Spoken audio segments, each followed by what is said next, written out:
This is Top Story, brought to you always by Telecel Connecting Energies and also by Short Pension Trust into the future with you. My name is Samuel Kojo Brace. Now, tonight, the leadership of the governing National Democratic Congress is facing mounting pressure from its grassroots who are demanding jobs and appointments in the wake of the party's 2024 election victory. Now, party chairman Johnson Asiedu Nketiah's current thank you tour of the Volta region has done little to quell the growing discontent among supporters. The Asiedu Nketiah's remarks on the latest leg of the tour underscored the gravity of the situation, emphasizing that the party's continued stay in office hinges on fulfilling its campaign vows. This comes just a week after NDC MP Sam George and Roxanne Nelson Dafiamakbo urged the government to extend the general entry age limit into the security services from 25 to 35 years to accommodate more applicants. In a bid to temper expectations, that party's Deputy General Secretary, Mustafa Gbande, has assured supporters that leadership is working tirelessly to address concerns, urging them to remain calm and united. My colleague Michael Ashley joins me in studio with details of what's fast becoming a growing agitation within the governing party. Michael, let's start with a call by members of parliament for a review of the age limit for general entry into the security services. Well, we know that at least last week, the Minister for Communications, Sam George, is also a member of parliament, and also one of the senior leaders in parliament for the majority, Honorable Nelson Dafiamakbo, both in separate write-ups, sought to justify or make case for the review of the age limit for general entry into our security service. And you know that there have been almost about all different calls for all the security services calling for applications. So definitely was at the moment, and for that there were so many other questions. Exactly the point they were making was that the age limit, as it stands now, is a bit too low and restricts the number of people that may be able to qualify to be in our security services. As it stands, is hovering between 25 and 28, and what they are asking for is somewhere between 35. That would mean that more individuals will be eligible to be at least apply and hopefully also get into our security services brace. And just today, the party chairman, General Asiedu Nketiah, has been explaining or trying to quell the supporters' agitation in terms of that. So, Brace, if you heard the argument of the members of parliament, you possibly understand where is this all coming from. But now possibly we have a fair idea that these are growing agitations within the file and rank of some of the the political space or the grassroots of the NDC. What we know right now is that at least Johnson Asiedu Nketiah, when he went to Afejoto constituency, told them that he's heard that particular concern and that he's promising that he's going to take that up all the way to the presidency, where he hopes that there will be some finality. But he tells them point blank too that the appointments will definitely not be enough to take it all around for everybody who lent their support to us in 2024 to get an appointment. But definitely this is something he says the party is urgently considering to find a solution to. We will not disappoint you. We will stay on course so that in the next election you will find every reason to want to retain us in power. We want to have also heard the plea of the constituency chairman regarding appointments. One of the reasons this going round is useful to the party is that when you are doing appointments in Accra, there are certain things you may overlook. But when you go to the various communities, they draw your attention to something you may have overlooked. And so I'll carry the message to the president that, Mr. President, the people of Afejoto think that they deserve some more appointments for that position. Well, and then he was in South Dai, where he spoke directly about how the next round of recruitment into the security services will be done to ensure everyone gets their fair share. Well, he makes reference to how the recruitment in the past has been and promised to the people gathered at the time that he will make sure that this round of recruitment, especially into our security services, will be done at the regional level and ensure that every region gets their fair share of it. He goes back to make an argument about how he feels that there's some political hand in the past couple of years that have made sure that some groups of people or some people from some regions or some parties have gotten more access than others. And he hopes that this round will help to reset the security services. We can listen to him. But the appointments that came from him, majority of the work was done by you. I know that the number of appointments that have been mentioned, they are not sufficient to go around. There are still many more people who are expected to be appointed who do not have appointments. But we beg you, it is never going to be possible for everybody to have appointment every time. And so, if during this time, some people have gotten the appointment, those who don't have, what we need to do is to rally around those who have, so that the government can succeed. We have announced recruitment into the security services. I know there may be many people not going to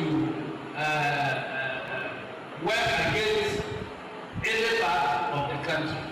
That is why the Constitution says we should do the recruitment on regional basis. So for voter reasons, we are coming to do the recruitment in whole to make sure that we will have a number of voters who qualify to join our security services. We must correct those imbalances before it becomes a security problem for all of us. But the Deputy General Secretary has also been under pressure from some party faithful. What's the story there, and how has he been responding? So, Brace, if you currently go on his social media, you see a post that was put there about 23 hours ago, and it says that we appreciate all contents in whatever shape or form from the rank and file of the party, members and non-members. I urge everyone to remain calm as we explore ways to address all issues related to jobs and relationships. And if you go underneath, there are quite a number of questions and a number of people who are asking him about one particular thing, about their share of the appointments and jobs that, they thought that was the promise they had gotten, and that now we've gotten the power, we should be able to get into this. Just a few minutes ago, we managed to raise him, and I'm sure that we'll get him again, to explain some of the points and how they are trying to deal with this. And this is exactly his proposal to make sure that they get more jobs to possibly NDC faithfuls. We are in charge. No, they will not agree. But all we sought to tell them was that as leadership, I stand for a cleanup, a total cleanup. If you are MPP and you are enjoying and you are politically exposed, you don't have business being in this government. But are they not Ghanaians? Irrespective of their political colors, are they not Ghanaians? The NDC people, are they from Togo? When President Akufo-Addo was in power and they were sacking all the NDC people, no, did we look for amnesty to look for jobs elsewhere for them? They were jobless for years. There are people who have been punished by the MPP government simply because their government was in power. And our party people also believe that if that is the case, then it is their turn to also get the jobs. And I think they are right. But then you agree with me that governance is not about rewarding loyalty. It's actually about building the nation. Governance, building a nation, you have a group of people who have come together to fleece your nation, steal everything, and you think that they should still be there. Directors who have gone in bed with politicians to steal money, and you think they should be there. Are you not one of the people who feel that the 8 years regime, there have been some financial malfeasance politically, and that you want those people to be there? Until that is proven, they have the rights to work for the nation, don't they? The NDC people also have the right to work for the nation. It's about ideology. Our ideology is not the same as the ideology of the MPP when it comes to nation building. We have different principles. Since the NDC came to power, we have not destroyed people's businesses. Also, that's the Deputy General Secretary of the NDC, Mustafa Gbande there. But there's also, some sort of, you call it a threat on the national chairman, right? Well, not directly a threat though, Okay. Brace, but what we know is that at least from the responses or judging by how he answers some of the questions that he's received or the addresses that people have given him, and mind you that the chairman of the party, Johnson Asiru Nketia, is in the Volta region, 3 separate constituencies. He's spoken to 3 different crowds, and it's a topic that has been running through almost everywhere he's gone, and some demands on him. So he sort of answers the question that this is not the time to be disgruntled and to walk away from the party and to or bring down the party. This is the time to actually rally behind a few chosen who have gotten appointments in government, and to rally behind them to make sure that this government meets its KPIs or sort of the promises they made to the general Ghanaian, so that we can stay for long, and maybe it may be your turn to eat this particular share of the national cake. So we can listen to him when he made that call directly to some of individuals like that. Support those who are in so that we can stay longer, so that eventually it can be your turn. That struggling for party position is okay because everybody wants a position. But the truth of the matter is that we cannot get positions to go around everybody. So some people will get, others will have to wait for their turn. But even it is in the interest of those who are waiting now that we remain in power longer, so that they also get their turn to take a position. So it will begin saying that because I did not get this position, let the government collapse. At least we have 4 years guaranteed for us. So if it is this year you want and you didn't get and you want to destroy the government, that this year who has gotten it will spend his 4 years. It is your 4 years that will be wasted and you will not get the opportunity to become a DC. If you are a minister or you wanted to be minister and you didn't get, and somebody got it, pray that that person will succeed. And his success will lead to Ghanaians taking a decision to retain us in power, so that when we are appointing ministers again, you can get your chance to become a minister.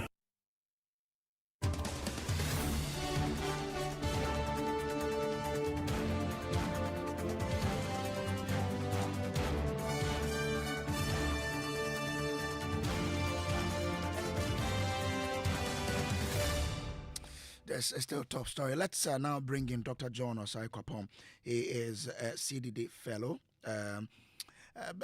Prof, I'm grateful to you, Doc, for joining us here. Now, you had the NDC Deputy General Secretary says anybody who is in the public space and is politically exposed and had anything to do with the MPP would have to go so that they can create space for members who are loyal to their own party. What do you make of this? Is this the way to go about building our public service? Thank you very much. That for me would be a very dangerous and unfortunate precedent to set, especially in the public service. The public service is expected to be, quote unquote, a neutral institution, in the sense that they are on the front lines of implementing policies and programs, regardless of party colors. So whether the citizen is NDC or NPP or whatever political party, every citizen must get access to certain basic public goods and services. And so to say that you would have to, quote unquote, remove those who belong to a particular political party so you can make space for your own people, for me, is not the way you build strong institutions as a matter of good governance. That, for me, would be a bad criticism. So then are we saying that after every turnover election, we would, quote-unquote, identify who belongs to the winning party, who belongs to the losing party, and change them? Okay. So how do we really build a public and civil service that can stand beyond governments, which of course are made up of political parties? I mean, we have different classes of people who, quote unquote, we consider are public officials. There are certain rules that we all agree that once there's a turnover election, those positions get to be changed, right? Your pure political appointees at certain levels. But there are your bureaucrats, and then there are your regular public service workers and your regular civil servants as a subset of your public service. For that, I think we have to go back and look at the rules governing how they get in and how you protect them and how they exit, right? It is those rules that I think would go a long way in ensuring that you can't just take people and remove them, who are in certain positions just because there's been a turnover election. If there are certain loopholes within the law that politicians think they can exploit to do these things, we may have to close those loopholes. Again, I would want to repeat that there's we all know that there are certain positions that once there's a turnover election, those positions get to be replaced, and nobody argues about that. But it is when you start getting into the actual public service and getting into certain positions that I consider to be your regular street bureaucrats who are at the forefront of implementing policies and programs, that for me becomes dangerous. Can you stay with me? Let me bring in Mustafa Gbande, who is Deputy Director of Operations at the Presidency. He's Deputy General Secretary of the NDC. Mustafa, grateful for joining. Now, I have heard your argument in which you're saying that there are chief directors at the ministries who probably assisted the ministers to what you allege to impose hardship on Ghanaians, and therefore, if they are politically exposed persons, they must leave. But is that how to build a stronger public and civil service? Well, thank you very much. And I think that not about chief director, but when you go to certain places, okay, where individuals are politically colored, some of them have gone to contest parliamentary election in one political party or the other. You cannot serve two masters. What it means is that fundamentally, you don't stand with the ideology of the government. You don't stand with the vision of the president. Because when you were on the campaign ground, you were speaking against the policies of the president. How will you be the same person implementing those policies? The grassroots of the NDC are simply calling for the fact that persons who are politically exposed, participated in political campaigns, they don't have business still being in office. They don't have. And I agree, but depart from my brother's argument that, political parties should not be entering into public service. So why does an individual who has gone to contest for parliamentary candidate in a party or the other, who have campaigned against the president's vision, what is he doing in public service? We have places, for example, GRA, where some individuals who have been part of corruption scandals. So you have a custom officer who he in himself involved in a lot of deals. These are the persons who gave President Akufo-Addo's government a bad name. Why should he be in office? But is that particular person being, as you say, being targeted in terms of non-performance or because he belongs to a certain political party? That is the argument of the NDC. The NDC's argument is that the corruption that we have all talked about, we agree fundamentally that the MPP's 8 years was a national fraud. We all agree. But who are those who perpetrated this fraud? It didn't happen because of one minister or one deputy minister. It happened with the 8 institutions, agencies, directors of finances. And persons will do that because they are politically compromised. What will those people's business be when they don't agree with the new government policies? But is it you alleging that they are corrupt, or a court of competent jurisdiction has pronounced that in fact they engaged in a corrupt act and therefore must be dealt with? You don't need a court of competent jurisdiction to pronounce somebody politically exposed? No, your premise was that if a customs officer, and you say that they are for the government, you allege that they were corrupt, and therefore if a customs officer aided them, then he or she has to go. And I'm asking, who pronounced that customs officer at 40 that he must go? Are you basing that based on the fact that you allege that he or she assisted the past government to engage in corruption, or it is the fact that indeed he's being charged by a court to have said to have engaged in corruption that you can remove the person? Because I don't want to digress from this conversation, I restrain myself into specifics. But I'm just saying that we know individuals, and they know themselves. We know ourselves. There are people who have played key roles under the President Akufo-Addo's regime. Okay? They believe in that regime. They participated in it. Whether it was good or bad, they were primary, actors in it. What is their business in this government? Why are you tolerating them? The school placement, where we have problems today and everybody is complaining, it is the MPP people who are there. Okay.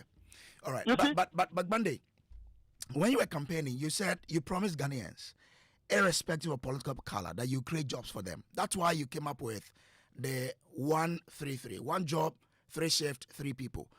I mean, your current position, doesn't it then expose your inability to fulfill that promise of 133 just so you can create a lot of jobs for people without necessarily sacking anyone? 9 months in government, when the people have fled the country and we are undergoing vigorous economic recovery where everybody internationally is praising the government, one will appreciate that commitment is on course. But I'm saying, I'll prefer to sack a senior director who is politically exposed and employ 20 people, 15 NDC people, 5 MPP grassroots people. I'll be happy for that to happen. Because you see, the corruption didn't happen at the grassroots of MPP or the grassroots of NDC. It happened at the ministries and agencies. So I would prefer that one director of the MPP who is politically exposed is sacked, and we employ 20 people, give part of it to NDC grassroots, give part of it to MPP grassroots. That is what I stand with. So it is not an argument of 24-hour economy. 24-hour economy will be implemented. It is not a knee-jerk policy. It's a vigorous policy that will be implemented gradually, and the full effect of it will be seen. And so we start in this country for the MPP to give us hopes for 8 years and nothing happened. You are seeing pragmatic achievements, and you don't trust in the government? You don't believe that in the last 9 months, the achievements of this government is enough to be hopeful that the future will only get better? I'm only asking that, I mean, if you say you want to sack people from the public space, when you promise to create jobs, those two are not, I mean, they do not go in same direction. They are opposite to each other. Where lies your promise of creating jobs when now you say you want to sack so that you can create spaces for your people? This government, because we promised to clean up the public space. And part of the cleanup and the resetting is to do away with corrupt individuals who have enabled the previous government to perpetuate fraud. Do away with them and put persons who trust in the government to work. It's as simple as that. So when you see the NDC people complaining, and we try to restrain them to become and understand what is going through, it also includes that we have a responsibility to clean the mess. Sack people who don't believe in your ideology, put your party people there. When the MPP sacked our people, there was no problem. So let my brother understand that it has nothing to do with the mainstream public sector. We all understand that regime where you don't have to go into the roots and the heart of the public sector service. But that is not what I'm talking about. There are places where people have gone to contest elections. Do you think those people will believe in the ideology and the policies of the president they campaigned against? No. Okay. So when are we going to see this 133 so that people can be hopeful of getting jobs? Anyway. Well, you should be asking when are we going to ensure that people who are politically exposed will leave for us to create the jobs? So when would that happen? We need to create jobs. When would that happen? No, that is why we are calling on our party people to be calm whilst we resolve this issue with government. Okay. With our ministers who have been put at various places, they must get that done. It must be done. Because when the MPP comes, they are not going to be looking at an NDC person's face and leaving him there. So when the person have gone to campaign and there's an opportunity, give to the NDC person. You see, that is the game. And that is the argument. But when you were promising jobs, you didn't say you're going to create jobs for only your people. You said creating jobs for Ghanaians. I said earlier that I'll prefer to get a corrupt MPP director sacked and then create a job that will be like 20. You give 15 to NDC, you give 5 to MPP because they are in opposition. Okay, I get you. I'm grateful to you, Mustafa Gbande there. Dr. John Osai, you heard him there. Does he have a point? Look, so for me, my point is simple. People in our public institutions fall into different classes or different classifications of employees. I understand that, for example, there are certain classes of employees that are not immune once there is political turnover. That I won't argue against. A minister, a deputy minister, who is a pure political appointee, when his or her government loses power, it is only normal to expect that they would leave for the new government to employ their new ministers, deputy ministers, regional ministers. My concern is that this proposition, how far is it going to go, and what level are we talking about? Yes, I agree that if you are in some ministry or some agency and you go and run for MP or something, I mean, there are rules even against some of those things. We've just not been enforcing them. I mean, we see people in public sector positions who are out there engaged in partisan politics in clear violation of that rule of political neutrality. Yes, you would have to find a way to enforce those rules. But all I'm saying is that whatever the proposition is in terms of, quote-unquote, getting rid of people so you can replace them with yours, you just have to proceed with caution so you don't set a precedent where after every turnover election, you are churning out a whole new set of public servants. Because if you also look at the way our partisan politics is, a new party can also find reason to say person A, person B is politically exposed and they did X, Y, or Z, and therefore we are going to clear them all out and bring our own people who support our party's agenda. For me, it's just a note of caution. Doctor, I'm grateful to you for joining us here. Dr. John Osai Kopon is a Democracy and Development Fellow, CDD Ghana. This has been Top Story brought to you by Telecel Connecting Energies and also by Shield Pension Trust. Into the future with you. My name is Samuel Kojo Brace. Up next is Newsnight.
Good evening and welcome to News 9. We're live from our studios here at Kokomlemle in Accra. The bulletin is also live on Love 99.5 FM in Kumasi and on over 30 affiliates across the country. Tonight, Ghana's currency, the cedi, roars back to life as it makes 11% gain against the dollar to near the 10 cedi mark, sparking concerns over sustainability and whether the Bank of Ghana's renewed forex interventions have the blessing of the IMF.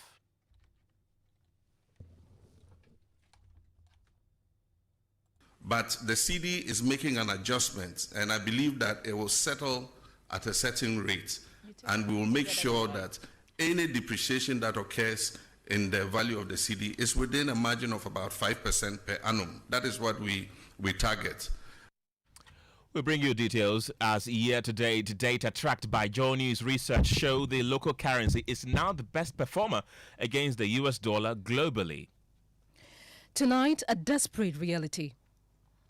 We'll tell you about teenage girls at Kwesi who were forced to use filthy, dark, foul-smelling pond water during their period or skip school entirely after the town's only water source was shut down due to illegal mining in our latest Galamsey series titled Dear Mahama. And we'll also take you to the Ashanti region where HEFRA continues to shut down health facilities for operating without valid certification. Total number as of today stands at 18. Additionally, we are looking at facilities which are using quacks to operate. We have been able to visit 20 facilities, and out of that, we've been able to close down 18 of them. We intend to do more over the coming days. Coming up in business, IMF charges Ghana to strengthen public financial management to prevent country returning into debt crisis. And in sports, Black Stars head coach Otuado not ready to open the door to players who rejected Ghana in the past. And also coming up tonight, minority in parliament opposes Telecel takeover of AT as it accuses communications minister of secret dealings for rejecting Rectron's $150 million US bid. He argued that Recton was only investing $150 million for 5 years against a capital of $600 million required to attain competitiveness, customer market share of at least 28%. This is a facade. Honorable Sam George quickly convened a meeting. And directed that AT customers roam on Telecel network starting September 1st. The minister's conduct had led to an estimated loss of 7 million Ghana cedis in revenue to AT. We have the latest of these and many other stories coming up in the next 1 hour. You can be a part of the show by sending us a WhatsApp on 055 11 11 997. My name is Kenneth. Gyasi. And my name is Ofori. Details after this. I send them, you get them. I get them, I send them. I get them, I pay them. Telecel cash. I get them, I pick them. Telecel cash. You get them. I send them. Telecel cash. I send them, you get them. Telecel cash. I get them. I buy them, I take them. I pay them. I send them. Telecel cash. Telecel Cash. Experience the ultimate convenience of sending money on Telecel Cash. Sending money from Telecel Cash to Telecel Cash is free. You can also make payments to merchants on all networks. Enjoy best value and total security with Telecel Cash. Telecel. Connecting energies. Couldn't sleep at night. Mosquitoes will be whining in my ears. Bugging me all night long. Till I got a remedy. Now I'll be spraying them away with holy insecticide spray. I go spray them away with holy insecticide spray. When I sleep, me down my dark with holy insecticide spray. Holy mosquito coil, holy multi-purpose insecticide spray. Ghana Kron Kron. For bulk purchase, call 0302 681582. This advert is FDA approved. No. You look so relaxed and cheerful these days. What's your secret? No secret, Kofi. I just sorted out my retirement with Shield Pension Trust. You should talk to them. Retirement? There's more time before pension. Share. The earlier you start, the better. And Shield Pension Trust makes it so easy for you. They've got amazing plans to choose from. I even signed up for the Shield Cedi Crow a Day personal pension scheme, which lets you save as little as 1 Ghana cedi a day towards your retirement. Isn't that great? 1 cedi a day. Exactly. And the best part is, I sign up automatically on the Dachia Pomoden plan, which guarantees me medical insurance when I go on retirement. Hey, you've convinced me. I need to sign up now. Kofi is making a move to secure his future and health insurance when he goes on retirement. What about you? Go to Shield Pension Trust or call us now on 050-915-0253 and we'll guide you through securing your pension tomorrow. Shield Pension Trust, into the future with you.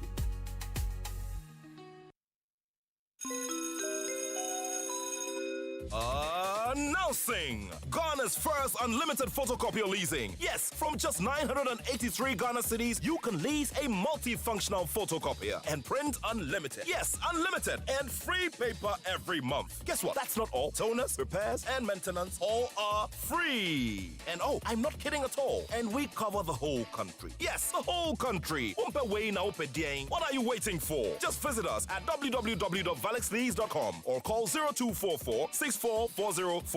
I repeat, or call 0244 644048. Remember, terms and conditions apply. Valix Lease, affordable document management solutions. Every journey starts with a move, and this October, Ghana takes a giant leap forward at GAT Fair 2025. Brought to you by University of Ghana School of Engineering Science in partnership with the National Road Safety Authority and the Ministry of Transport. From October 29 to November 1, 2025, the University of Ghana Sports Stadium Complex becomes the hub for automobile, aviation, maritime, logistics, energy, and transport safety. Experience over 50 exhibitors, groundbreaking transport innovations, powerful industry fora, and over 5,000 attendees connecting government, business, and technology leaders. With the theme, Mobilizing the Future, Integrating Innovation, Safety, and Sustainability, GAT Fair 2025 will spark new ideas, partnerships, and opportunities to transform Ghana's transport sector. Don't just watch the future happen. Be a part of it. Sponsors and exhibitors can register now at www.gatfair.com or call 0545 428 404. GAT Fair 2025. Together, let's move Ghana forward. Thank you very much for joining us this evening. Well, in a stunning reversal of fortunes, the Ghana cedi has surged by over 11% against the US dollar in less than a week following the Bank of Ghana's bold move to inject a whopping $1.15 billion into the forex market this month. Well, this strategic injection has sent shockwaves of confidence through the financial sector, causing the cedi to strengthen significantly. Earlier this year, the International Monetary Fund warned that the Bank of Ghana's footprint in the forex market was excessive and called for a more structured foreign exchange operations framework. Joy News research has tracked the performance of the cedi since the BOG's announcement, and available data show that the cedi has fallen significantly against the local currencies since then. We'll be speaking shortly with our lead data and research analyst here at Joy News, Isaac Kofieje, for more on this. But first, let's listen to President John Dramani Mahama when he told reporters earlier this year, just last month, about the strong performance of the cedi back then. We recognize a very steep appreciation in the value of the cedi in response to the reforms that we were carrying out. And for those of you who listened to me, there was one occasion where I said, people were asking whether it will go below 10. And I said, it is dropping, but it will find its true value. It was undervalued at 16. Investors are not happy because they get less cedis for what they export. And so every country tries to find out a balance where exporters are able to do good business and importers are not overburdened by high forex rates. Where that lies, I don't know. I'm not a central bank. But the cedi is making an adjustment, and I believe that it will settle at a certain rate, and we will make sure that any depreciation that occurs in the value of the cedi is within a margin of about 5% per annum. That is what we target. And you have President John Dramani Mahama expressing strong confidence in the stability of the cedi. And the studio with me right now is lead data and research analyst at Joy News, Isaac Kofieje. Isaac, how far has the cedi really traveled since the Apex Bank made the announcement to intervene in the market? Well, Pearl, so if you look at the year-to-date appreciation of the cedi against the dollar, it's now about 32%. And less than 3 months to end the year, it's clear government can achieve that 5% depreciation target they set for themselves. Now, the US dollar, which was trading at somewhere 12 cedi 40 pesos on the day of the forex intervention announcement, is now hovering around 11 cedi 8 pesos, according to official data that we have tracked from the Bank of Ghana and also from Bloomberg. So what we understand is that yet-to-date analysis shows the cedi is currently the best performing currency against the dollar globally. And if you look at the first 10 months analysis of the cedi in the last 3 years, Just last year, around the same time, in the first 10 months of the year, the cedi lost 27% of its value against the dollar. In 2023, it lost 25.4% against the dollar in terms of its value. But this year, it is different. It is having an appreciation of at least 32% in the first 10 months of the year. So we know that the city is witnessing its best October yet. What more can you tell us about that? Well, in fact, the first half of October, or the first 15 days of every October, we usually see the city having either mild, depreciation or some level of stability. This is the first time post-COVID we are seeing the city show up significant appreciation against the dollar in the first half of October. So, for instance, in 2021, the city in the first half of October lost about 0.17% against the dollar, then lost 10.26% against the dollar in 2022, 1.62% against the dollar in 2023. Last year was 0.38%. But this year, same period under review, the cedi has now gained 11.85%, which is now making it the world best performing currency. And in fact, if you look at the average depreciation post-COVID in the first 15 days of October, it is usually a depreciation of at least 3.12%. But this year, we are rather witnessing an appreciation of 11.2%. Pearl.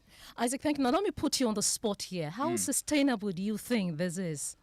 As long as the Bank of Ghana keeps its footprint in the market, I think this will be sustainable. Lead data and research analyst at Joy News, Isaac Kofiaje. Well, let's now bring in Godfred Bobkin. He is a professor of finance and an economist at the University of Ghana Business School. Glad you can join us tonight. More than 11% appreciation in less than a week. How positive is this for the country's economy? Well, it doesn't signal a celebration. We don't celebrate disruptions like this. I'm very careful with the choice of words because what market players are looking for is stability, predictability. What we have experienced this year is not any of them. Disruption can result in gains. It can also result in losses. So while some people are counting gains, others are counting losses. It's about a fair balance. And at the end of the day, what Bank of Ghana should be looking at is stability. I'm not too sure with the current leadership of Bank of Ghana. Right. This is a treasured position. It looks to me that the current leadership of Bank of Ghana favor low exchange rate, regardless of the implications for the economy. I would suggest that we adopt a more long-term strategic reserve management that offers stability and predictability for the foreseeable future. If you look at our reserves, and let's go back, and that will help us understand whether this is sustainable. You will notice that we are achieving this aggressive strengthening of the currency at a great cost to the country. A great cost because, in a certain sense, we are unwilling to aggressively deal with illegal money because we suspect there will be a structural break in the supply of gold. Because we believe that black gold has played a big role in the aggressive strengthening of the currency. So it doesn't matter, it's black gold. People are dying. We are destroying our water, but to the extent that 32 million people are obsessed about a low exchange rate, the cost of achieving that should never be elevated to the agenda item. That is sad for Ghana. Look at it this way. If you track the data, you will notice that the level of sterilization the Bank of Ghana has done in terms of mopping up excess liquidity from the market runs into billions of cedis. What that means is that credit, which could have been available in the market for businesses to borrow at low cost and expand and create jobs, is no longer available. Right. So what that means is that we are having this aggressive strengthening at a great cost to private sector competitiveness. You check the data and see whether lending to private sector has gone up significantly. Professor Bobkin, it's interesting that you've brought in Galamsey into this conversation. Is that to suggest that we are trading the appreciation of the city with the precious lives of Guineans? We don't care. It doesn't look like we care enough. Do you know something? If you buy foodstuffs from certain regions in this country, you are exposed to higher risk. So, and then, don't get me wrong, I appreciate the perspective of government in terms of cooling the economy, the reset, but I am afraid because, look, this, all that we are doing now and all that Bank of Ghana has done this year, right, it's nothing but to prop up the value of the city at the expense of so many things. We are too fixated on exchange rates. We are mopping up excess liquidity. We are doing so many things just for the currency to be where we want it to be. But we should just understand that we have an economy to build, jobs to be created, environment to preserve, and all of that. So we need to have a balanced view. Also, bear in mind that, yes, we understand that Bank of Ghana has reserves. We are not disputing that. I mean, even our monetary gold, call it blood gold, has gone up significantly. So Bank of Ghana has got that kind of backing to be able to intervene in the market and all of that. And to the extent that Bank of Ghana has appetite for low exchange rates, predicting market dynamics could be a bit complicated because it's no longer the issue that is the forces of demand and supply. That's why the IMF raised an issue at the Bank of Ghana's footprint in the market. Right. Professor Bobkin, speaking of the Bank of Ghana, not long ago, the IMF cautioned against the intervention in the forex market. And here we are with a pumping of over $1 billion into this. Do you see that we are likely to see this derail the IMF program that we currently are on? Well, to the extent that we have reserves in excess of the floor ceiling that the IMF has set and all of that, I want to believe that the fund would be a bit flexible and all of that, even though we know the position of the fund, that they will prefer a flexible exchange rate with less intervention in the market by Bank of Ghana. Don't get this wrong. No one is saying that Bank of Ghana cannot intervene in the market. All over the world, central banks intervene in the market to smoothing distortions or excess fluctuations in the currency. But it should not be done in such a way that the predictability of the currency becomes solely dependent on what the central bank is doing and all of that. And to the extent that Bank of Ghana, and if you look at, in fact, if you check at the beginning of the year, when we saw the aggressive strengthening of the currency, we had maintained that the central bank was intervening in the market. In fact, at the beginning, the central bank denied that they were intervening in the market and that it was more confidence and then market forces and all of that until the IMF eventually came to shine the light and then all of that. But you also understand that ahead of the fifth review, there was a scaling back, and we saw the implication of that in the market. But look at it this way.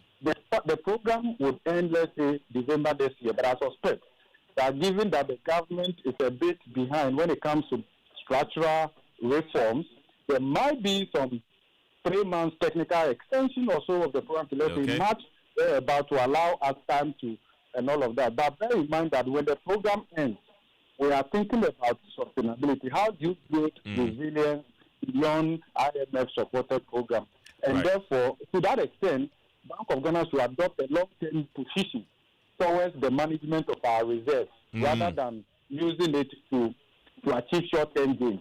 Right, Godfred Bobkin, I want to thank you very much for your time this evening. He's a professor of finance and also an economist at the University of Ghana Business School, pal. Let's take listeners to the Central Region and talk about the impact of galamsey on teenage girls. Now, in Kwesi Krom Basic School in the Agona East District, teenage girls are paying the price for illegal mining. With a local water source shut down earlier due to contamination, they are forced to use dirty, dark, and foul-smelling pond water during their periods or skip school altogether. The first episode of Joy News' Dear Mahama series reveals the multi-dimensional harms of galamsey on communities across the country. Have a listen. So let's talk about things we can do to conserve our water bodies. Yes, Angel. We should avoid illegal mining.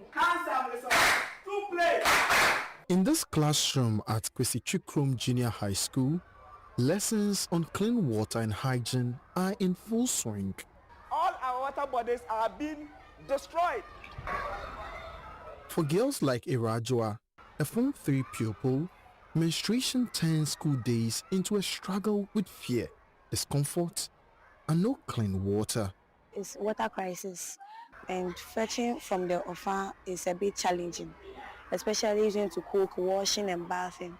And like I am a girl, and using this water when I'm menstruating is a bit difficult for me. But I have to adapt to it because of the crisis here. At times, I can't use water because of how the water is, because the water has to be boiled and all those stuffs. So when the water is not boiled and we don't usually use gas here, we use firewood, and I don't have time to boil it, so I have to use the water and come to school early. Ghana has made strides in girl child education. Enrollment has risen.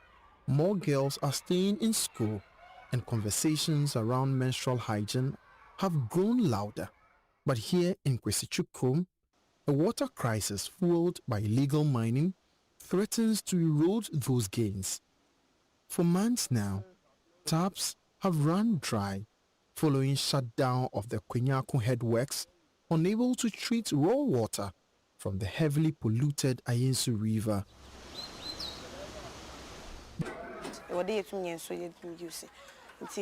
Our menstrual health is declining because of illegal mining. This is a cause of distraction for many of us because we are always thinking about where to get clean water. We need water to clean our genital parts, to wash so that we can be clean, because we can't just change and use another sanitary pad. It affects us. It can give us infections. The Ofori pond is their only source of water. Dirty, murky, and smelling. For girls, this is where menstruation hygiene begins and ends. Some girls simply stay away from school during their period. Others, like Irajua, endure the discomfort, attending class but unable to focus. I'm a Form 3 student. I am a Form 3 student, and we don't have much time left before our final exams. Robert Yankee is the science teacher here. He watches over these pupils and sees how the water situation steals both their time and their health. Assuming there's no water, and then the child or this girl child have or experiences her menses, how will she even clean herself without having access to potable water? Do you want the girl child to use this contaminated water to clean her genital part? It means that she'll be introduced or she'll be prone to more infections. Nana Kwesi Twi, the fourth, is the chief of Kwesi Krom. He sees the daily toll the water crisis takes on his community, and especially its children. The children in this community don't even get water to drink. Sometimes, lessons have to stop so they can go home to fetch water. It's a big source of worry for us. I will need the government to help us with the illegal mining water issue and to put a stop to illegal mining. And we can come to school without being stressed and all those stuff. The Kwenyaku headworks, once the lifeline for this community, shut down after turbidity levels hit almost 95,000. safe levels are below 50. President John Dramani Mahama is unconvinced to declare a state of emergency on mining, on water bodies and forest reserves. I've been reluctant to implement a state of emergency in the Galamsey fight because we've not exhausted the powers we even have without a state of emergency. Here in Kwesi Chukrom, girls like Irajua live in a constant state of emergency. They are victims of rivers poisoned by illegal mining. Right, and reacting to this story, Africa president of International Federation of Female Lawyers, Efua Eisen, warned the development could seriously affect fertility among young children and women. And it's not only the girl child, it's also the woman and the men also in the community. But for the girl child, it's more troubling because they have to deal with this whilst in school. And we know that in these areas, they are already handicapped with very little resources. Competing with schools in Accra here is not easy. Then now you have to also consider your health and mental hygiene, and even your very survival living in the Galamsey area. And I don't think it's fair for the girl child in those communities to be going through this. And that's why we need the government to really take a second look at this Galamsey issue, especially on how it affects women and girls. And only God knows how it's going to affect our fertility in the next few years, how it will affect our population, because clearly fertility issues would automatically affect population issues. Hope that we hear something from the Ghana Health Service, the Ministry of Health, on direction on how to manage the situation. We are in already, it's a crisis situation. The Executive Director of Child Rights International, Bright Appiah, who also spoke on the AM show, said it would cost the state millions of dollars to rehabilitate the thousands of girl children and women whose lives will be severely impacted by using contaminated water during menstruation. Well, watching it, at least I got the privilege of watching the video. So for me, it's just a confirmation of what is on the ground. And the happenings are not far from what we talked about over the years. And the key thing for me that I picked from this particular documentary has to do with the fact that in all aspects, especially when it comes to the right of a child or the right of a child, plans are being picked, which is critical in promoting the welfare of children. Clearly, you will see that there are major pillars of rights that have been abused in terms of how children need to be cared for in such environment. It should send a signal to us for us to take certain pragmatic steps under our rehabilitation and maintenance program. Then it means that the state is going to spend a lot of money to be able to do that, because to be able to subject a child to rehabilitation program, it is millions of dollars for you to even be able to rehabilitate a particular child, especially where the gravity of the issue is so much that it has become a norm in a particular society. Well, there's been more reactions on this, and the Media Relations Officer of the Lands and Natural Resources Ministry, Pakwesi Shandov, has vowed continuous government action to deal with illegal mining contaminating Ghana's water resources. He, however, rejects claims that this government is failing in the fight against Galamsey. The issues raised are valid issues indeed. To see that young girls are obviously going through a lot because of the impact of illegal mining is something that any logical person should be able to sympathize with. Indeed, I do as well. The good news, however, is that these developments or sins of this nature have the attention of government, and there are programs and initiatives to curb it. And so, yes, the results may not be immediate and instantaneous, but we'll certainly get there. We need to Right, and this is a reaction to a comprehensive series on illegal mining titled Dear Mahama. You can catch the first episode on all our social media platforms as well. And you can watch all of that and sharing your thoughts with us, especially if you live in the Galamsey area. How is it affecting you? How is it impacting your everyday life? WhatsApp platform is 055 11 11 997. Let's hear from you. But it's now time for business, and James Ishan is here with the latest. James, what's up? Hi, Ken. Coming up in business this evening, IMF charges Ghana to strengthen public financial management system to prevent the country from returning into debt crisis. And Ghana and the World Bank deepen partnership to boost development across 5 key critical sectors. Business News on Newsnight is brought to you by MTN Business. Welcome to the new world of business. Kingdom Books and Stationery, your number one stop shop for all office essentials, Syntex tanks, and Pepsodent Herbal and Charcoal. Ah, Ma, have you received the delivery?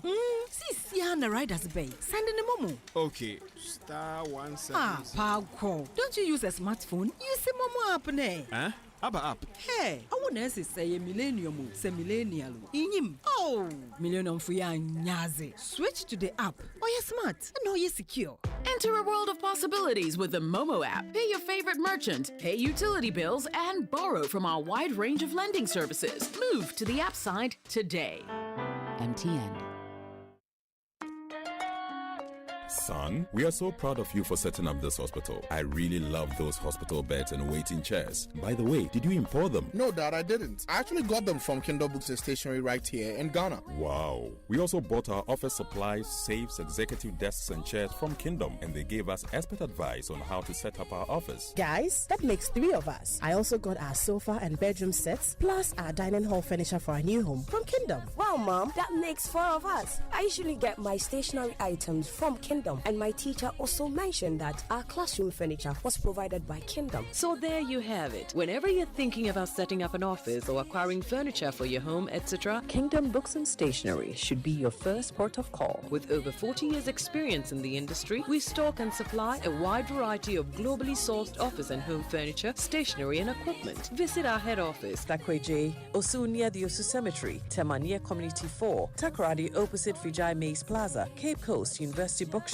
Spintex Road near Absa Bank, Atomic Centerpoint Mall, Winneba University Campus, KNUST, the University Bookshop, and Santasi in Kumasi. You can also visit our shop online, www.kingdomstoreonline.com. Hurry while stock lasts. For further inquiries, contact us on 050-162-0810 or 0302-764-101. Email info@kingdomgh.com. Kingdom Books and Stationery Limited, where quality and affordability is assured. Terms and conditions apply. At Star Oil, we believe fuel is not just a commodity, it is a lifeline. Every cedi saved at the pump is a cedi that helps a mother send her child to school. A farmer transports food to the market, or a young entrepreneur deliver their first order. Our mission is to make fuel more accessible by offering consistently competitive prices, helping ease the financial burden on Ghanaian households. In a country where transportation costs can consume nearly a third of household income, this is not just business. It's a social responsibility. Star Oil, still quality and affordable fuels for all.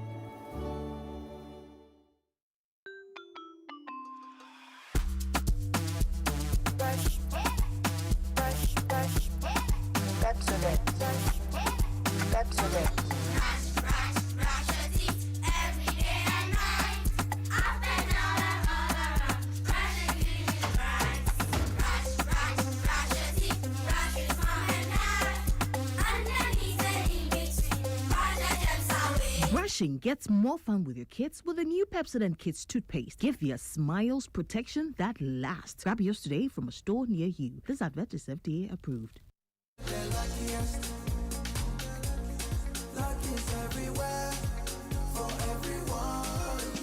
This year is going to be sweet. I don't just feel it, I know it, because the Luckiest Season 3 is back.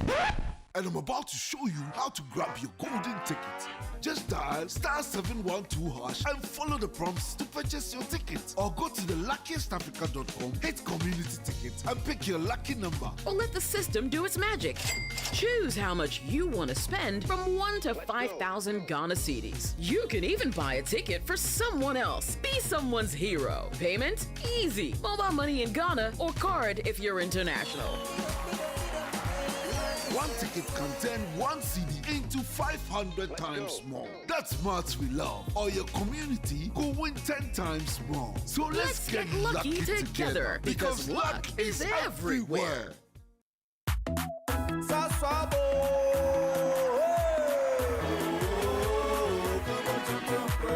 Sasso, sasso, se come tonton preco. Sasso, sasso, se come tonton preco. Edrana dramine buseshe. Yeah, hakasiane mambewe. Minya me pone me sasso spray. Every mosquito study run away.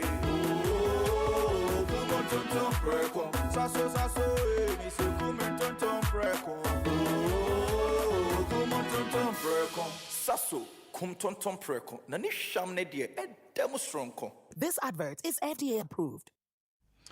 Welcome back to Business on Newsnight. My name is James Ishen. We settle for the details. The IMF has charged Ghana to strengthen its public financial management systems to help prevent the country from getting back into any form of debt crisis. Ghana in 2022 slipped into serious financial challenges, forcing it to enter into debt restructuring with its bilateral and commercial creditors. The development locked Ghana out from accessing the international market as donor funds were frozen. By responding to a question posed by Joy Business at a news conference in Washington, D.C., USA, a director at the IMF Fiscal Department, Davide Fuseri, provided some solutions to Ghana's challenges. Now, with respect to Ghana, I think there are two important lessons that we will learn. The first is strengthen revenue mobilization through improving tax administration to create resources for additional spending, including on priority spending, including health. And second, strengthen public financial management to avoid payment of arrears, to increase debt transparency, and to keep the fiscal house in order, as we usually say. Davide Fuseri as Deputy Division Chief at the IMF Research Department. Now, Finance Minister Dr. Atuforsen has held a high-level meeting with the President of the World Bank Group, Ajay Banga, aimed at strengthening cooperation and unlocking new opportunities for the country's development agenda. The following report has more. The meeting, which took place on the sidelines of the IMF World Bank annual meetings, focused on scaling up support for both ongoing World Bank finance projects and new initiatives designed to accelerate Ghana's economic transformation. Dr. Forsen and Mr. Banga agreed to prioritize 5 strategic sectors where enhanced World Bank support will deliver maximum impact for the Ghanaian economy and its citizens. The sectors are education, health, energy, roads, and agriculture. According to the Finance Minister, these areas are critical to Ghana's medium to long-term development ambitions and will form the foundation of future collaboration with the World Bank. And that was a news desk report. Now, economics professor Peter Korti has argued that maintaining a strict fiscal discipline will be critical in securing donor and investor confidence going forward. He made the comment after the finance minister, Dr. Atuforsen, revealed that he's using the annual IMF World Bank meetings to help address some economic challenges faced by the country. Professor Korti said government may have to take some drastic measures to get the necessary donor buy-in and commitment to Ghana's economic plan and turnaround strategy. Ensuring fiscal discipline is very key. Our debt GDP should be within reasonable threshold. Also, our fiscal spending, our spending should be within limits. And while we raise revenue, our revenue GDP ratio is low, and we have to continue to raise more revenue. As we continue to raise revenue and reduce spending or not grow our spending by any major margin, we'll see deficits within the agreed threshold by the IMF. And I'm sure that with all of this in place, our economy will be in a much stable environment, much stable outlook. But let's grow the economy. Let's reduce the jobless growth process. Let's grow. Let's create jobs and employ our young people. And that was economist Professor Peter Corti there speaking. The 2025 West Africa Oil and Gas Outlook by Deloitte has revealed that the sub-region's oil and gas market is demonstrating strong growth potential driven by global energy demand and rich reserves in the region. The following report has more. According to the 2025 West Africa Oil and Gas Outlook report by Deloitte, the sub-region's oil and gas market recorded a compound annual growth rate of 6.5% from 2025 to 2033. This is worth approximately $80 million. Nigeria accounts for 60%, while Ghana accounts for approximately 20% of the value. The report explained that the oil and gas sector in the sub-region is facing a decisive inflection point. The report stated that from Nigeria's hydrocarbon-rich delta to Angola's offshore blocks to the enormous gas reserves in the East African Rift Valley, the continent is recalibrating its approach to energy equity, security, and sustainability. In terms of crude oil production in Africa, Nigeria remains the top producer, producing around 1.5 million barrels per day at the end of 2024, with Angola closely behind at 1.1 million barrels per day. And that was a business desk report. Now, the Commissioner General of the Ghana Revenue Authority, Anthony Kwesi-Sapon, has called on members of the Institute of Chartered Accountants Ghana to embrace innovation in their line of duty. According to him, that has become necessary to improve the quality of service delivery in the accounting profession. He gave the remark at the 2025 launching by the Institute of Chartered Accountants Ghana in Accra. The digital world, innovation is no longer an option. It is the engine of relevance. If you are going to remain relevant, then innovation is the way to go. We cannot be left behind. And the third component, which is compliance, ensures that as individuals and institutions operate, we operate within defined rules, standards, and ethical boundaries. And the connection between compliance and integrity is that every action that we take, like Newton's third law of motion, to every action there is equal and opposite reaction. Commissioner General of the Ghana Revenue Authority, Anthony Kwesi-Sapon, ending the business news on Newsnight with me, James Ishen. Yeah, now Black Stars head coach Otuado has shared his thoughts on reports linking several foreign-born players to potential nationality switches ahead of the 2026 FIFA World Cup. Among the names reportedly interested in representing Ghana are Crystal Palace striker Eddie Nketiah and Nottingham Forest forward Calum Hudson-Odoi. In an exclusive interview with Joy Sports, Otuado expressed caution over welcoming players who previously turned down Ghana, stressing that commitment and team unity remains his top priorities. On my mind, 100%, and I will decide it. So it's very, very important that he's committed. If we have contacted the player before and was not willing to play for us at the AFCON qualifiers or at previous tournaments or whatsoever, and now saying he's committed, even though maybe we called him and texted him, and it's going to be difficult, to be honest, because I think we as Ghanaians also should have a pride for our country, the same as if a player doesn't reply for the call-ups. That was Black Stars head coach Otuado. The Otuado exclusive is later tonight at 8:30 p.m. on Joy News Prime. That's all for sports. Back to you guys. Well, thank you very much, Daniel. Pearl, let's head to the Upper West region. What's happening there? Well, one out of the three persons put on trial for the murder of owner of Royal Cozy Hills Hotel, popularly known as Jirapa Dubai, has been found guilty of murder. Eric Johnson, who was 60 at the time of his murder, was killed on Sunday, February 11 last year. Ilyasa Mahama, who served as the human resource manager at the hotel, was found guilty unanimously by the jury and sentenced to life imprisonment. But two other persons were found not guilty for abetting the murder. My colleague, Upper West Regional Correspondent Rafiq Salam, followed this trial throughout and has joined us with details. Rafiq, refresh our memories a bit on this gruesome killing. This is an incident that occurred on February 11 on Sunday. Eric Johnson, who is the owner of Jirapa Dubai, was found dead lying in a pool of blood during the wee hours of that day. And so the police arrested 11 suspects. Out of these 11 suspects, it was thrown down to 3 Elisha Mahama, who was then the prime suspect, and also Belinda Miller, who serves as a desk officer, and then also the security man called Combatant. And so these are the people who were arraigned before the court. And so today, 7 jurors made judgment on their fate today. Rafiq, so you've been speaking to the principal state attorney, Said Shakar. What was his reaction to today's verdict? Said Abdul Shakur is really happy about the verdict because he says that the first accused, the person of Elisha Mahama, they found both his foot and his fingerprints on the room, even on the blood stains of Eric Johnson on him. And so we believe that he's the one who really killed Eric Johnson.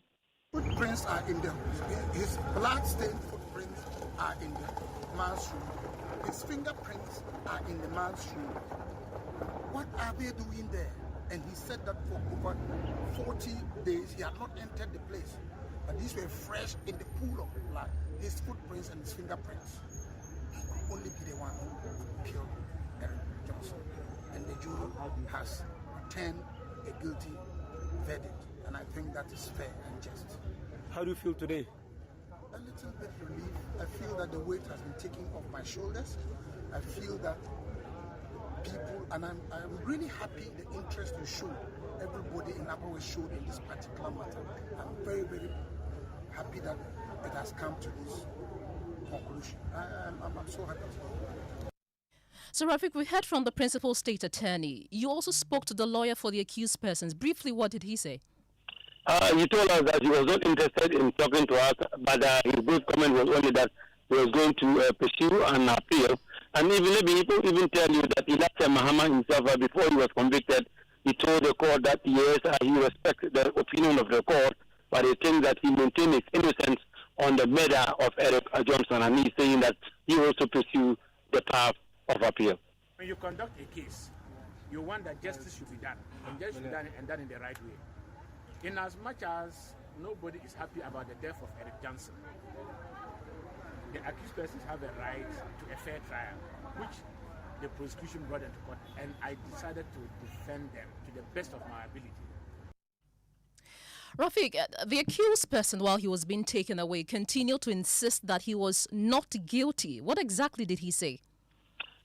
He told the court that, yes, he respects the opinion of the jurors and then also the court, but he thinks that he cannot fight the court. He is just a mere man. Maybe if after the court he said, quote, I am a mere man, I can't fight the court. But now that he thinks that there is a path for an appeal, he will pursue that. And one day, he believes that he will be a victor. Our Upper West Regional Correspondent Rafiq Salam, thank you very much for that update. Well, Pearl, from the Upper West region, let's head to the Ashanti region now, because the Health Facilities Regulatory Agency has closed down 18 health facilities in Kumasi, including the Kumasi Metropolitan Assembly KMA Clinic, for operating without valid licenses. The enforcement exercise, which forms part of HEFRA's nationwide compliance campaign, uncovered several irregularities in both public and private health facilities. According to officials, the affected institutions had either failed to renew their operational licenses or were running without the necessary certification required by law. The following report has more. We also want to thank the judiciary, the judge. Among the facilities affected were maternity homes, clinic and diagnostic centers located in various parts of the Ashanti region. According to the Director for Monitoring and Compliance at HEFRA, Dr. Ajiman Bedu, some of the closed facilities lacked qualified personnel, maintained poor sanitation conditions, and failed to adhere to basic infection prevention protocols. Additionally, we are looking at facilities which are using quacks to operate. We have been able to visit 20 facilities, and out of that, we've been able to close down 18 of them. We intend to do more over the coming days. The agency has also indicated that the ongoing enforcement will extend to many parts of the country to sensitize the healthcare system. Our mandate says that we are to license all health facilities, both public and private. So we want to sound a warning to all the public health facilities as well, that the target is not private health facilities. We are coming after all health facilities both public and private, so that Ghanaians will be safe wherever they go for healthcare services. The compliance and enforcement team from HEFRA ended its operation at the KMA clinic where they shut down the facility. For Joy News, Nana Bwachidanko Yadom, Kumasi. And this week on Climate Focus, we hear of Ghana's National Adaptation Plan, which is a strategy to build resilience against rising temperatures, floods, and changing weather. Nana Dr. Siako Amwa of the EPA says climate change is already impacting Ghana, making urgent adaptation essential for the country's future. Michael Ashali has more. Ghana is reeling from the harsh impacts of climate change. From scorching nights and shifting planting seasons to flooding in cities and rising sea levels along the coast. Experts warn that without urgent adaptation, livelihoods, health and national security are at risk. Your bedrooms are getting warmer and warmer than before. Director of Climate Adaptation and Vulnerability at the Environmental Protection Agency, Nana Dr. Siako Amwa, is leading Ghana's National Adaptation Plan. He says the evidence is clear that climate change is no longer distant. Some people are living far away from the seashore. Today, either they have been forced to move or they are about to move because the shorelines is getting closer and closer to them. That is why Ghana is developing a national adaptation plan to build climate resilience into every sector of development. Looking at it from medium to long term, instead of doing emergency responses. For Joy News, Michael Ashali. Climate Focus is brought to you by Joy News in partnership with Youth Bridge Foundation, bridging gaps for positive youth development, and the Climate Development Knowledge Network. And I'm sure most of us have been dreaming of owning a home where electronics will control your activities for so long. That is what Automation Ghana promises you at the EcoBank Joy News Habitat Fair. Well, they will help you fit your house so it can play music, answer questions, and even remind you of important events without a sweat. Here the vendors tell you why you should choose this energy-efficient home designed for your comfort and convenience. Talking about the sale and installation of CCTVs, we have fire alarm, intruder alarm, access control, time and attendance, video doorbell, tank styles, and recently we've added our new product, which is the body-worn camera. Yeah, so basically everything that has to do with security, electronic security, that is what we do. So this year we are giving 20% discount on all our products. We are in the AI age, and things are advancing a lot. So when we take, for instance, our smart home solutions, your home comes alive because it's not just a home that you have to be controlling everything by yourself. You have to wake up, turn on a switch for lights, turn TV. You can schedule your home for you to do all of this by yourself. So maybe in the morning, your TV should come on. It should start giving you a flash news, maybe from Joy News. The outside light should go off. All of this can be automated. There are lots of surprises.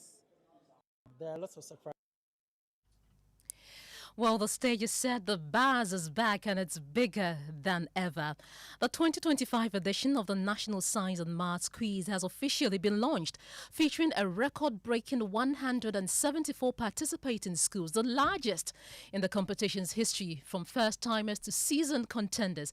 Excitement is building as the quest for supremacy begins. My colleague Jacqueline and Sumaya Boy has more in this report. It's official. The 2025 National Science and Maths Quiz is here, and this year's edition promises to be the most thrilling yet, with 174 schools competing, up from 157 last year. The contest has shattered its own record for participation. According to the Managing Director of Primetime Limited, Nana Ekia Mensah-Bonsu, this year's edition will not only be bigger, but also more exciting and full of surprises. Like I always say, the usual fireworks. And there are lots of surprises. Even with the contestants or the participating schools, we have 15 new schools that are participating, and some of them were in Port A, so you have to watch out for them. Wovenu and Mankisi message tears, you have to watch out for them. We are prepared. There's been a lot of back and forth and so on, but yes, we are prepared. On his part, the Minister of Education, Haruna Idrisu, pledged government's commitment to support STEM education. He revealed that 9.6 million Ghana cedis has been made available by the government to support the competition. By assuring me of a Ghana which has a future, a Ghana that is committed to STEM, we are told, even improves economic growth. That countries that has dedicated support and elevate the study of science and mathematics is more likely to do better in its economic growth than other areas. In the age of social media, which has become a toxic source of misinformation, it's important that I place on record that the government of President Mahama made available to prime time 9.6 million to support the national maths and science quiz. Anticipation is high as both first-time participants and returning schools gear up for the contest, each hoping this will be the year to make history. So for our past contest, I think we did our homework and we are ready to deliver this year. Even though last year was quite unfortunate, we couldn't make it to the finals. This year we are coming back fully prepared. We had our victory in the regional, so we expect nothing but the best. Cry Girls is the best. Is the best among equals. So just expect nothing but the best from us. Are you going to be the first girls' school to win? Yes. As the countdown begins, all eyes are once again on the National Science and Maths Quiz, where knowledge meets passion and only the sharpest minds will rise to the top. For Joy News, I'm Jacqueline Ansama Yaboa.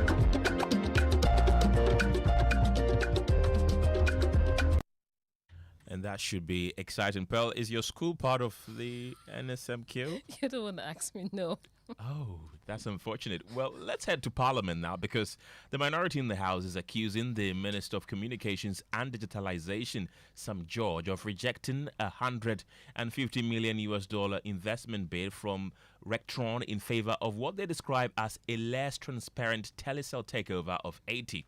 Well, ranking member on the Communications Committee, Matthew Nyindam, told the media the deal was riddled with secrecy, inconsistencies, and conflict of interest, warning it could cost Ghana its only state-owned telecom fair. And of course, that press conference was held by the minority earlier today in Parliament right now. And of course, that's it for now. But before we go, let's read a few of your messages that you have been sending in. This is Nana from Spintex Road. He says, how interesting is democracy in Ghana? Insulting opponents on TV stations, ruling party members wanting civil servants sacked and replaced by the very 4 or 8 years.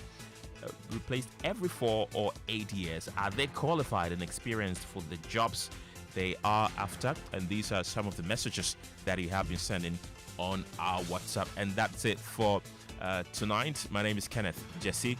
And my name is Ofori. And of course, today is Wednesday, and that means that the beautiful Enimwa and her guests will be seated with Strong and Sassy. Well, hello. Enimwa, long time no see. Where have you been? I've been here. Oh, have you? Yes, I have. Yes, I have. Right. What are you discussing What are we tonight? talking about? So did you know that there's a time in a woman's life when she must take a pause from men? It's called menopause. Oh, that was a good one. That was a really good one, right? Yeah, but we're talking about menopause. So it's World Menopause Day on Saturday. Right. And of course, I'm looking at it and I'm like, oh my gosh, I'm way too young to be thinking about menopause. But it is the inevitable thing that every woman goes through at some point. So we thought, you know what, let's just bring reality into reality. Right. And have the conversation and start getting you ready for that time in your life. That should be an interesting one. I'll be listening. Yes, all right. Thank you. Well, stay tuned in. Strong and Sassy coming up next. Sure.